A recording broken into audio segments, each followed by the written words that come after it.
Hello नमस्कार मित्रांनो, तुमचे पुन्हा एकदा स्वागत आहे आपल्या एका नवीन व्हिडिओमध्ये। तर मित्रांनो, कंत्राटी शिक्षक भरतीबाबत एक महत्त्वाची अपडेट आलेली आहे आणि खूप महत्त्वपूर्ण अपडेट आहे। तर हा व्हिडिओ पूर्ण पहा, त्यामुळे तुम्हाला समजेल की कंत्राटी भरतीबाबत कोणती अपडेट आलेली आहे, काय कशा प्रकारे अर्ज करायचा आहे। तर याची सगळी माहिती आहे ती तुम्हाला या व्हिडिओमध्ये मिळणार आहे। तर कोणताही वेळ न घालवता आपण जे परिपत्रक आलेलं आहे किंवा पत्र आलेलं आहे ते बघूया। तर इथे तुम्ही बघू शकता 7/10/2024 आजच्या दिवशी हे पत्र आलेलं आहे। प्रति या ठिकाणी सगळ्यांना ते पोच झालेलं आहे। त्यानंतरला पुढे बघा, विषय काय आहे, स्थानिक स्वराज्य संस्थांच्या 10 व 10 पेक्षा कमी पटसंख्या असलेल्या शाळांत डी.एड. बी.एड. अर्थधारक बेरोजगार उमेदवारांना कंत्राटी तत्त्वावर नियुक्त करण्यासाठी आवश्यक सूचना निर्गमित करण्याबाबत। तर बघा, आता ज्या शाळांची पटसंख्या 10 आहे किंवा 10 पेक्षा कमी आहे अशा शाळांमध्ये डी.एड. आणि बी.एड. अर्थधारक जे बेरोजगार उमेदवार आहेत, तर अशा उमेदवारांची नेमणूक ही या शाळांमध्ये स्थानिक स्वराज्य संस्थेच्या शाळांमध्ये होणार आहे। तर मित्रांनो बघा, इथे या 10 पटाच्या शाळांमध्ये एक परमनंट शिक्षक असेल आणि एक आहे तो कंत्राटी शिक्षक, अशा प्रकारे ही भरती होणार आहे। तर पुढे डिटेल माहिती आपण बघूया। तर उपरोक्त संदर्भाधीन शासन निर्णयाचे अवलोकन व्हावे। संदर्भीय शासन निर्णयान्वये राज्यातील स्थानिक स्वराज्य संस्थांच्या 10 व 10 पेक्षा कमी पटसंख्या असलेल्या शाळात डी.एड. बी.एड. अर्थधारक बेरोजगार उमेदवारांना कंत्राटी तत्त्वावर नियुक्त करण्यासाठी शासन निर्णय निर्गमित करण्यात आला आहे। सदर शासन निर्णयामध्ये अटी व शर्ती नमूद करण्यात आल्या आहेत। तथापि उमेदवारांची निवड प्रक्रिया करण्यासाठी निवडीचे निकष कोणते विचारात घ्यावेत याबाबत क्षेत्रीय कार्यालयाकडून विचारणा होत आहे। तर त्यांनी सांगितले आहे की 10 आणि 10 पेक्षा कमी अशी पटसंख्या असलेल्या शाळांमध्ये कंत्राटी पद्धतीने उमेदवाराची निवड करायची आहे, परंतु कोणते निकष त्यामध्ये विचारात घ्यावेत, तर याबाबत म्हणजे जे प्रत्येक जिल्हा परिषदेंना सांगितले आहे की तुम्ही भरती करा, तर कशा प्रकारे ही भरती झाली पाहिजे, कोणत्या उमेदवारांना सिलेक्ट करायचे त्याबाबतचं हे निकष आहेत ते या पुढे सांगितलेले आहेत। तर कोणते निकष आहेत ते पुढे आपण पाहणार आहोत। तर सदर शासन निर्णयातील अनुक्रमांक 11 वर नमूद केल्यानुसार सदर प्रक्रियेसंदर्भात आवश्यकतेनुसार आयुक्त शिक्षण यांनी अतिरिक्त सूचना निर्गमित कराव्यात अशी तरतूद आहे।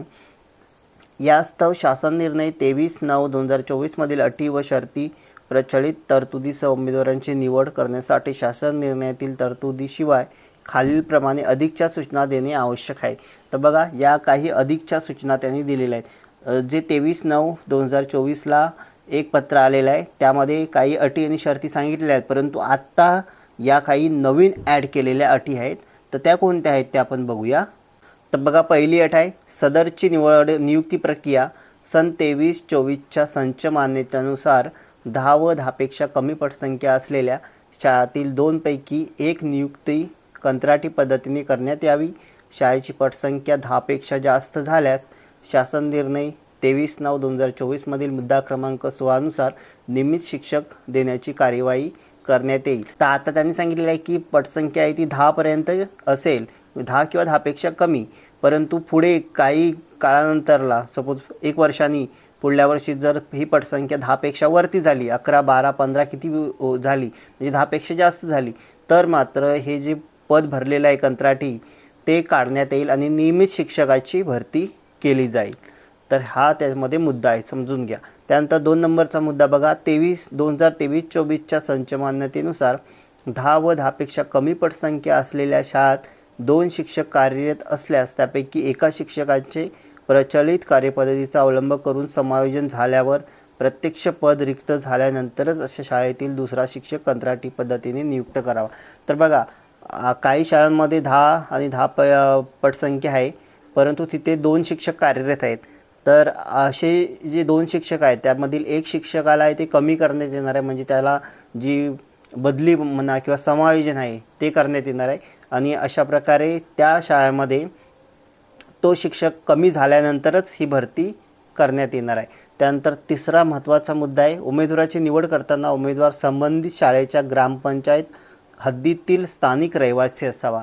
बघा, म्हणजे आपण जिथे राहतो त्या गावातील म्हणजे आपली जी ग्रामपंचायत आहे त्या तिथेच आपल्याला जॉब हा मिळणार आहे।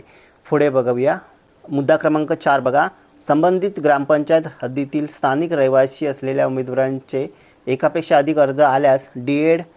1ली ते 5वीसाठी, बी.एड. 6वी ते 8वीसाठी या अर्थेमध्ये अधिक गुण असणाऱ्या उमेदवाराचा विचार करण्यात यावा. तर काही ठिकाणी असंही होऊ शकतं 5-6 उमेदवारांचे सुद्धा अर्ज जाऊ शकतात, कारण एखाद्या गावामध्ये जास्त बी.एड. अर्थधारक असू शकतात.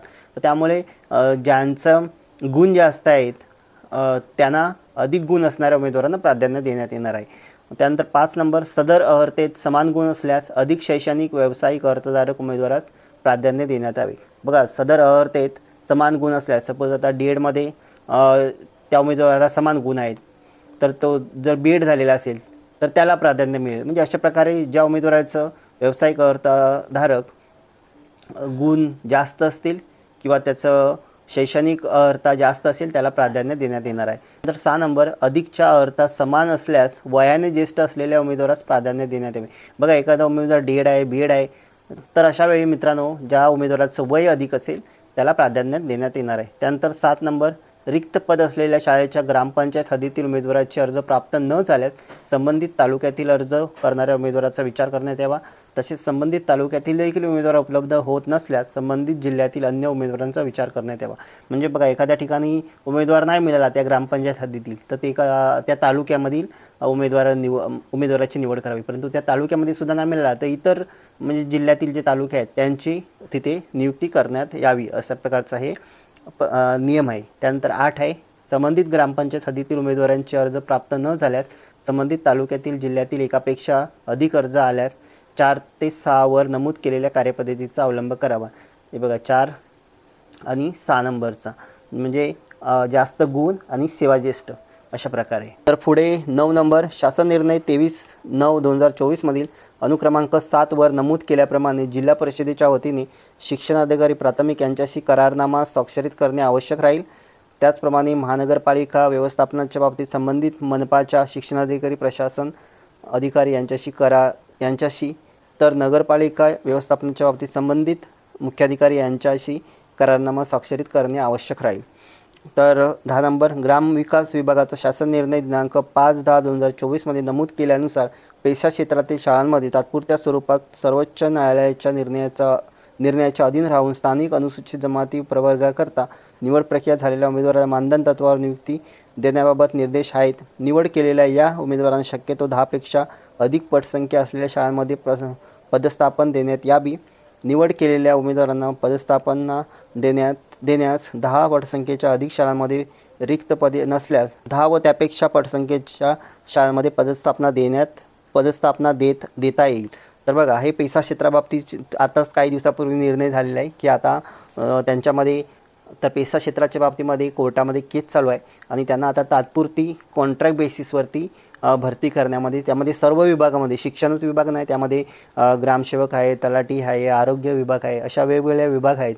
तर त्या सर्वांमध्ये भरती ही कॉन्ट्रॅक्ट बेसिसवरती म्हणजे मानधन तत्त्वावरती होणार आहे.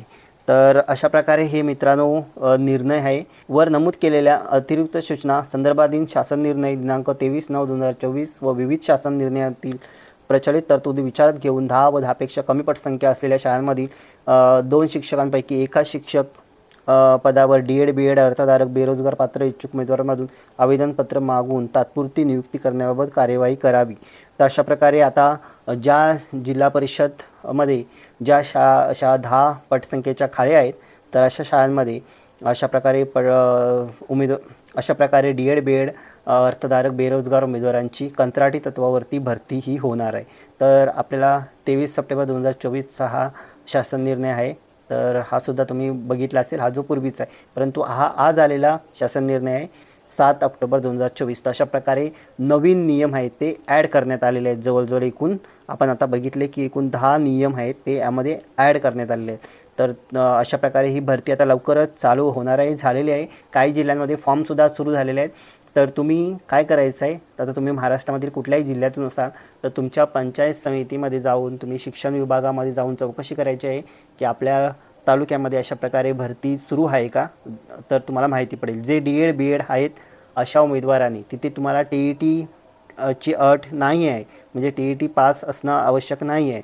जर तुम्ही फक्त डी.एड. बी.एड. असाल तर तुम्ही अशा प्रकारे शिक्षक म्हणून कॉन्ट्रॅक्ट बेसिसवरती काम करू शकता आणि अशा प्रकारे तुम्हाला ह्या कॉन्ट्रॅक्ट बेसिसवरती काम करण्यासाठी तुम्हाला इथे 15,000 रुपये हे मानधन मिळणार आहे. मागचं पत्र आलेलं आहे त्याच्यामध्ये आपण बघितलेलं आहे की 15,000 रुपये पगार पर मंथ असणार आहे. एकूण 12,000 असणार आहेत आणि कोणतेही प्रशासकीय अधिकार नसतील. हे मागच्या व्हिडिओमध्ये आपण बघितले. तर तुम्ही D.ED असाल तर तुम्ही नक्की अशा प्रकारे या कंत्राटी शिक्षक भरतीसाठी फॉर्म भरा. तर मित्रांनो, असे कोणी तुमचे मित्र असतील त्यांनासुद्धा हा व्हिडिओ नक्की पाठवा, त्यामुळे त्यांनासुद्धा माहिती पडेल आणि ते सुद्धा फॉर्म भरू शकतील. तर चला, या व्हिडिओमध्ये एवढंच. पुन्हा भेटू अशाच नवीन व्हिडिओमध्ये. तुमचे काही प्रश्न असतील तर या व्हिडिओच्या खाली कमेंट करून विचारू शकता, तर त्याचा रिप्लाय तुम्हाला नक्कीच देण्यात येईल. चला तर पुन्हा भेटू पुढील व्हिडिओमध्ये. तर मित्रांनो, TETचा अभ्यास करताय ना, तर TETचा अभ्यास चालू ठेवा. लवकरच TET परीक्षा ही होणार आहे. तर ती पास झाल्याशिवाय, म्हणजे आता ह्या कंत्राटी भरतीमध्ये आपल्याला TETची गरज नाही, परंतु तुम्हाला परमनंट शिक्षक व्हायचं असेल तर तुम्हाला TET पास असणं गरजेचं आहे. त्यामुळे TETचा अभ्यास हा चालूच ठेवा. चला तर पुन्हा भेटू पुढील व्हिडिओमध्ये.